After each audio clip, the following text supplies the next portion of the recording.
সিরাজগঞ্জ জেলার সদর থানাধীন বাজার স্টেশন এলাকা থেকে র্যাবের অভিযানে যাবজ্জীবন সাজাপ্রাপ্ত এক পলাতক আসামিকে গ্রেফতার করা হয়েছে।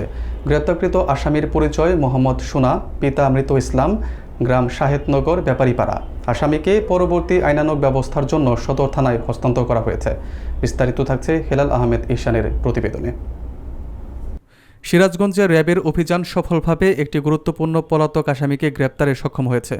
রোববার সকালে র্যাবের সহকারী পুলিশ সুপার মোহাম্মদ উসমান গনি জানান, গতকাল বিকেল 4টার দিকে র্যাব 12 সদর কোম্পানির একটি চৌকস আভিযানিক দল সিরাজগঞ্জ জেলার সদর থানাধীন বাজার স্টেশন এলাকা থেকে যাবজ্জীবন সাজাপ্রাপ্ত পলাতক আসামিকে গ্রেপ্তার করে। প্রাথমিক জিজ্ঞাসাবাদে জানা যায়, গ্রেপ্তারকৃত আসামি মোহাম্মদ সুনা দীর্ঘদিন ধরে দেশের বিভিন্ন স্থানে পরিচয় পরিবর্তন করে আত্মগোপনে ছিলেন। তিনি শাহেদনগর ব্যাপারীপাড়ার বাসিন্দা এবং তার পিতা মরহুম ইসলাম। র্যাবের পক্ষ থেকে জানানো হয়েছে, গ্রেপ্তারকৃত আসামিকে পরবর্তী আইনানুগ ব্যবস্থা গ্রহণের জন্য সদর থানায় হস্তান্তর করা হয়েছে। এই অভিযান র্যাবের কৌশলগত তৎপরতা ও স্থানীয় গোয়েন্দা তথ্যের ভিত্তিতে সফল হয়েছে, যা সিরাজগঞ্জে আইন শৃঙ্খলা রক্ষায় গুরুত্বপূর্ণ ভূমিকা রাখবে।